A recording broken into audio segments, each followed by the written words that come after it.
we see that headline inflation fell by an average of about 1.1 percentage point 1 year afterwards, while core inflation fell by about only half of that. Even the additional impact of foreign spillovers on demand will not necessarily lower inflation in the short term. Our analysis finds that US policy tightening tends to reduce euro area inflation in the medium term, but in the near term, inflation will rise if the euro depreciates against the US dollar and commodity prices go up in euro terms. So in that context, we are likely to see wages catching up to some extent with higher inflation, since the conditions are in place for workers to try to recoup losses in their real income. So you see, you have lots of factors going in different directions. The labor market has remained resilient so far, with forward-looking indicators showing little sign of weakening. Inflation expectations have been creeping up. In parallel, governments are facing pressures to increase indexation, for instance, by tying pensions and public sector wages to inflation, which could add to wage pressures in the private sector too. This outlook is confirmed by evidence from the latest collective bargaining rounds. Mensaje clave de Christine Lagarde en los últimos minutos. No sé si la han podido escuchar, pero vamos a traducírselo porque es muy interesante lo que ha dicho. Por cierto, ayer decía que una recesión, posible recesión en Europa a finales de este año, principios del siguiente, no iba a tener un efecto significativo en la bajada de la inflación, en la reducción de la inflación. Algo que más o menos ha venido a decir también ahora. Dice que un menor crecimiento en la zona euro no va a hacer algo, no va a tener un impacto significativo en la reducción de la inflación.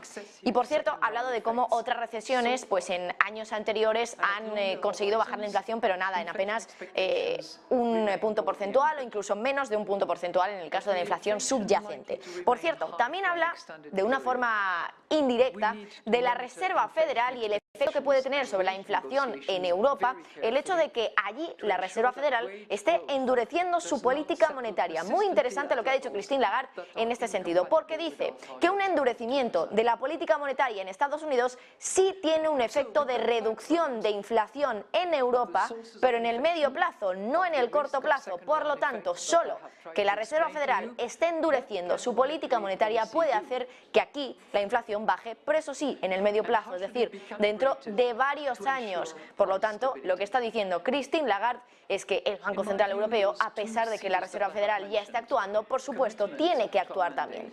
Vamos a escuchar lo que dice Christine Lagarde, porque por el momento estamos a la espera también de que hable de guindos.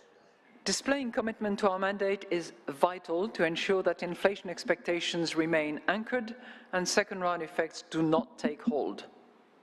A number of recent decisions by the Governing Council underline our determination in that respect.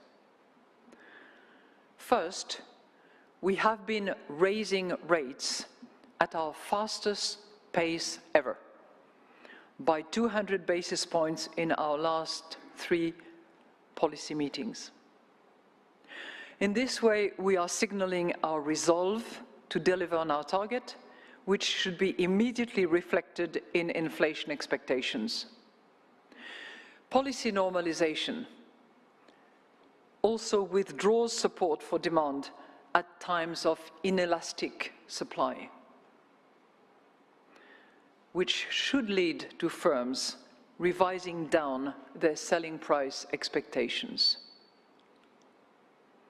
Second, we decided last week to amend the terms and conditions of our targeted longer-term refinancing operations, well known by those in the know as TLTRO III.